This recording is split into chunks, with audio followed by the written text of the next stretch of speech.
சில மதங்களுக்கு 1 அல்லது 2 மத நூல்கள். நம்முடைய மதத்திலோ அநேக மத நூல்கள். நம்முடைய மதத்தினுடைய நூல்கள் எல்லாம் ஒரு நூல் நிலையம் போல் இருக்கின்றது, லைப்ரரி போல். அநேக புத்தகங்கள். தமிழ்நாட்டில் தோன்றிய பக்தர்களின் நூல்களை நம்மால் அடுக்கினாலும் அதுவே போராது. திருஅருட்பா வள்ளலார், திருப்புகழ் அருணகிரிநாதர், பாம்பன் சுவாமிகள், தாயுமானவர், தேவாரம், திவ்ய பிரபந்தம், குமரகுருபரர், நக்கீரர், வள்ளுவர், இப்படி சொல்லிக்கொண்டே போகலாம். அவ்வளவு நூல்கள் தமிழில், தெய்வீக நூல்கள். பிறகு எவ்வளவோ பக்தர்கள் வந்து பாடி சென்றிருக்கின்றார்கள். தியாகராஜ சுவாமிகள், புரந்தரதாசர், முத்துசுவாமி தீக்ஷிதர், ஷியாமா சாஸ்திரிகள், கீர்த்தனங்கள். அப்புறம் உரைநடையாக ராமகிருஷ்ணருடைய புத்தகங்கள், உபதேசங்கள், இப்படி நிறைய. அந்தந்த மாநிலம் முழுவதும் தோன்றிய பக்தர்கள் அவர்களுடைய தாய்மொழியில் எழுதியது அநேகம் உள்ளது. ஒரு ஆன்மீக வாழ்க்கையை வாழ்பவர். ஆன்மீக வாழ்க்கை என்றால் என்ன? ஒருவர் முக்தி அடைவதற்காக வாழ்பவர். பிறப்பு இறப்பு என்ற இந்த சுழல் இருக்கின்றதே, இந்த சுழலில் இருந்து தன்னை விடுபடுத்தி கொள்ள ஆசைப்படுபவர். பிறவி பெருங்கடல் நீந்துவர் நீந்தார் இறைவனடி சேராதார். பிறவி பெருங்கடல். இதை யார் தாண்ட வேண்டும் என்று ஆசைப்படுகின்றார்களோ அதற்காக ஒரு தெய்வீக வாழ்க்கையை வாழ்பவர்கள் இந்த நூல்களை எல்லாம் கற்று தன்னை தெளியப்படுத்தி கொள்ள வேண்டுமா, இந்த நூல்களை எல்லாம் படிக்க வேண்டுமா என்ற கேள்வி வரும். நீங்கள் மட்டும் நிறையா நூல்களை படிக்கிறீங்க, என்ன ஹரேராமா சொன்னால் போகிறோம்னு சொல்கிறீங்க அப்படின்னா, பகவான் ரமணருக்கும் அவருடைய பக்தர் குஞ்சு சுவாமிகள் அப்படின்னு ஒருத்தர் ரமணர்கிட்ட இருந்தார். சிறு குழந்தையாக இருக்கும் பொழுதே கைலாசபதியான பரமேஸ்வரனால் அனுக்கிரகம் பண்ணப்பட்டவர் இந்த குஞ்சு சுவாமிகள். பரமேஸ்வரனே அவருக்கு பஞ்சாட்சரத்தை உபதேசம் பண்ணினா, ருத்ராட்சம் கொடுத்தார். அவர் ஒரு துறவியாக கல்யாணம் பண்ணிக்காமல் சின்ன குழந்தையாக ரமணர்கிட்ட வந்ததுலேருந்து 100 வயது திருவண்ணாமலையிலேயே இருந்தார். அவருக்கும் பகவான் ரமணருக்கும் நடந்த ஒரு சம்பாஷணை. இதை நாம் சொன்னாலே நம்ம சொல்கிற கேள்விக்கு பதில் அதில் இருக்கும். ஒரு நாள் அவர் ரமணர்கிட்ட இங்கே வரக்கூடிய நிறையா பக்தர்கள் எல்லாம் உங்கள்கிட்ட கேள்வி கேட்கும் பொழுது தமிழ் வேதாந்த நூல்கள் இருக்கின்றன, கைவல்ய நவநீதம், கீதாச்சார தாலாட்டு போன்ற எவ்வளவோ தமிழ் நூல்களில் இருக்கக்கூடிய செய்யுள்களை கோடிட்டு அந்த கேள்விகளை கேட்கின்றார்கள். நீங்களும் அதற்கு பதில் உரைக்கின்றீர்கள். உங்களிடம் இருந்து கொண்டு நான் அந்த நூல்களை எல்லாம் தெரியாமல் இருப்பது எனக்கு மிகவும் ஒரு அவமானமாக உள்ளது. நான் வெளியில் சென்று யாரிடமாவது சிறிது நாட்கள் தங்கி அந்த தமிழ் வேதாந்த நூல்களை எல்லாம் கற்றுக்கொண்டு வரட்டுமா என்று கேட்டார். பகவான் ரமணர் அதற்கு சிரித்து கொண்டே சொன்னார், முதலில் தமிழ் வேதாந்த நூல்களை கற்றுக்கொண்டு வருவாய், அதற்கு எவ்வளவு வருடங்கள் ஆகும்? சரி, இவ்வளவு வருடங்கள் ஆகிவிட்டது என்று வைத்துக்கொள்வோம். பிறர் இங்கு வடமொழியில் இருக்கக்கூடிய பகவத்கீதை, உபனிஷத்து, பிரம்மசூத்திரம், அப்புறம் விவேக சூடாமணி, தட்சிணாமூர்த்தி ஸ்தோத்திரம், மனிஷா பஞ்சகம், இதை பற்றியெல்லாம் அவர்கள் பேசுவார்கள். உடனே உங்களுக்கு என்ன ஆசை தோன்றும்? வடமொழியில் இருக்கக்கூடிய வேதாந்த நூல்கள் எல்லாம் நம்ம படிக்கலையே, அதை போய் படிச்சுட்டு வரலாம் அப்படின்னு தோணும். அப்புறம் அதை படிச்சுட்டு வரத்துக்கு எவ்வளோ நாள் ஆகும்?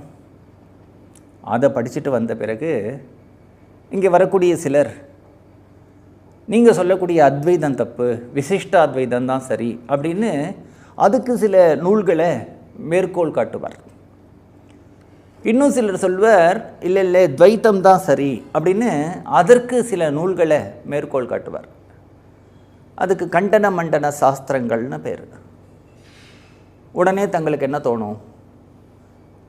இப்போ அத்வைதம் சரியில்லை, விசிஷ்டாத்வைதம் தான் சரி, துவைதம் தான் சரின்னு ஒருத்தர் சொல்லும் பொழுது அதுக்கு நம்ம எப்படி பதில் சொல்கிறது? முதல்ல விசிஷ்டாத்வைதம் என்னன்னு நமக்கு தெரியணுமே, துவைதம் என்னன்னு தெரியணுமே, அவர்கள் என்ன கேள்வி கேட்கின்றார்கள் என்று தெரியணுமே, அதுக்கு நம்ம பதில் என்ன சொல்லணும்னு தெரியணுமே, அதுக்கு போய் படிக்கணுமே. அப்படி படிச்சுட்டு வரத்துக்கு எவ்வளோ நாள் ஆகும்? அப்புறம் இதெல்லாம் படித்த உடனே நமக்கு என்ன தோணும் அப்படின்னா, நமக்கு எவ்வளோ தெரிஞ்சிருக்கு பற்றியா அப்படின்னு ஒரு எண்ணம் வரும். உண்மையான படிப்புங்கிறது அகங்காரத்தை போக்குறதுக்கு. ஆனால் ஜாக்கிரதையை ஹேண்டில் பண்ணலைன்னா அதுவே அகங்காரத்தினுடைய வளர்ச்சிக்கு ஒரு காரணம் ஆயிடுறது.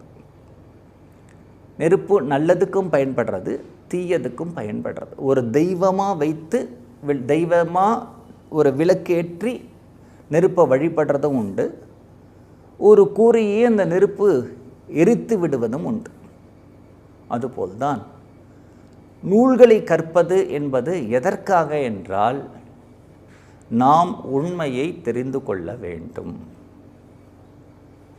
நம்ம என்ன பாதையில் போகணும், எப்படி தியானம் பண்ணணும், எப்படி ஜபம் பண்ணணும், எப்படி ஆத்ம விசாரம் பண்ணணும், எது கோல், அதில் நாம் எது டூஸ் அண்ட் டூ நாட்ஸ், அதெல்லாம் நம்ம தெரிஞ்சுக்கணுமே தவிர நிறைய விஷயங்களை தெரிஞ்சுட்டா அப்புறம் நமக்கு என்ன தோணும்னா நமக்கு எவ்வளோ தெரிஞ்சிருக்கு பார் அப்படின்னு தான் தோணும். அதனால் ரமணர் கேட்கிறார், நீங்கள் இதெல்லாம் கற்றுக்கணும்னு ஆசைப்படுறது உண்மையான ஆத்மஸ்வரூபத்தை தெரிஞ்சுக்கிறதுக்கா, இல்லை உங்களுக்கு எவ்வளவு தெரிஞ்சிருக்குன்னு புறத்தியார்ட்ட காண்பிக்கணுங்கிற ஆசையா? ஆத்மஸ்வரூபத்தை தெரிஞ்சுக்கணும்னு நீங்கள் ஆசைப்பட்டீர்களானால் நான் சொல்கிற உபதேசமே போருமே. மனது எங்கிருந்து ஆரம்பிக்கின்றது, மனதினுடைய உற்பத்தி ஸ்தானம் என்ன, பார்வையை உன்முகமாக திருப்பி அந்த மனதினுடைய உற்பத்தி ஸ்தானத்திலேயே மனசை நிற்கிறதுக்கான பயிற்சியை அதிகப்படுத்தினால் ஒழிய ஞானம் சித்திக்காது. அதுதான் நான் தான் சொல்லிட்டேனே, அதுதான் எல்லா நூலுடைய சாரம். எந்த நூல்களாக இருக்கட்டும், எந்த சாஸ்திரங்களாக இருக்கட்டும், எல்லா சாஸ்திரங்களும் ஒரே விஷயத்தை தான் திரும்பி திரும்பி சொல்கிறது, மனசை அடக்கணும். ஸ்ரீமத் பாகவதத்திலேயே பிக்ஷு கீதையை பகவானே சொல்கிறான். ஏகாதச ஸ்கந்தத்தில் அந்த பிக்ஷு கீதையை பகவான் சொல்லும்பொழுது ஒரு விஷயத்தை சொல்கிறார். நான் சின்ன குழந்தையிலேருந்து அதிருத்ரன் நடந்தது போனேன், சண்டி ஹோமம் நடந்தது போனேன், கங்கோத்திரி போயிட்டு வந்திருக்கேன், யமுனோத்திரி போயிட்டு வந்திருக்கேன், பத்ரிகாசிரமம் போயிருக்கேன், அவ்வளவு தானம் பண்ணியிருக்கேன், எவ்வளவு தர்மம் பண்ணியிருக்கேன், எவ்வளவோ நம்ம சொல்கிறோம் இல்லையா, அதெல்லாம் உனக்கு பலன் கிடைச்சுதான் இல்லையா அப்படிங்கிறத எப்படி முடிவு பண்ணுறது அப்படின்னு சொல்லும்பொழுது பகவான் சொல்கிறான், இவ்வளவு சின்ன குழந்தையிலேருந்து இவ்வளோ ஊருக்கு போயிட்டு வந்தேன், அதை பண்ணேன், இதை பண்ணேன், தியானம் பண்ணேன், ஜபம் பண்ணேன், அர்ச்சனை பண்ணேன், சாப்பிடாமல் இருந்தேன், தூங்காமல் இருந்தேன், ஒத்த காலில் நின்னேன், பிராணாயாமம் பண்ணினேன், அப்புறம் அந்த தர்மத்துக்கு உதவி பண்ணினேன், இதுக்கெல்லாம் உனக்கு ரிசல்ட் கிடைக்கணும் இல்லையா, கிடைச்சிருக்காங்கிறதுக்கு ஒன்று சின்ன டெஸ்ட் என்ன அப்படின்னா மனசு அடங்கியிருக்கான்னு பாரு. மனசு அடங்கலைன்னா நீ இவ்வளோ நாள் மடி ஆச்சாரம், சாப்பிடாமல் இருந்தது, விரதம் இருந்தது, தீர்த்தங்களில் போய் ஸ்நானம் பண்ணினது, க்ஷேத்ராடனம் கோவில் கோவிலாக சுற்றினதுக்கெல்லாம் ஒரு பலனும் இல்லை. அதனால் யாருக்கு ஆன்மீகத்தினுடைய ஒரு உயர்ந்த லட்சியத்தை அடையணும்னு ஆசைப்படுறார்களோ அவர்களுக்கு குரு பண்ணின ஒரு உபதேசம் போதும். வெளியில் போய் நிறையா சொற்பொழிவுகள் ஆற்றணும் அப்படின்னு ஆசைப்படுறவர்களுக்கு, பிரச்சாரம் பண்ணணும் அப்படின்னு ஆசைப்படுறவர்களுக்கு தான் நிறைய முதல் நூல்களை படிக்க வேண்டிய அவசியம். இன்னொன்று, அடுத்த ஜெனரேஷனுக்கு இந்த நூல்களெல்லாம் காப்பாற்றி கொண்டு போகணும் அப்படின்னு நினைக்கக்கூடியவர்களுக்கும் இந்த சாஸ்திரத்தை படித்து நம்ம சும்மா இருக்க போகிறோம், அதுக்கு இந்த சாஸ்திரத்தை படித்து அடுத்த ஜென்ரேஷன் கையில் ஹேண்ட் ஓவர் பண்ணணும். இதெல்லாம் அருமையான ஒரு சாஸ்திரங்கள், பாரத தேசத்தினுடைய பொக்கிஷங்கள். அதை நாம் அழிய விடக்கூடாது. அப்போ ஒவ்வொரு வீட்டிலையும் சமையல் பண்ணக்கூடியவர்கள்னு சில பேர் இருப்பா, சாப்பிட்றவர்கள்னு சில பேர் இருப்பா. அந்த சமையல் கலைஞர்கள் இருக்கார்களே, அருமையானவர்கள், நலன் போன்றவர்கள், அவர்களுக்கு மட்டும் சமையல் கலை தெரிஞ்சால் போகிறோம், நமக்கு சாப்பிட தெரிஞ்சால் போகிறோம். அது மாதிரி யாருக்கு நிறைய விஷயங்களை தெரிஞ்சுக்கணும்னு ஆசை இருக்கோ அவர்களெல்லாம் தெரிஞ்சுக்கிட்டோம். அதனுடைய உண்மை சாரம் என்னன்னு நம்ம தெரிஞ்சுட்டா போகிறோம்.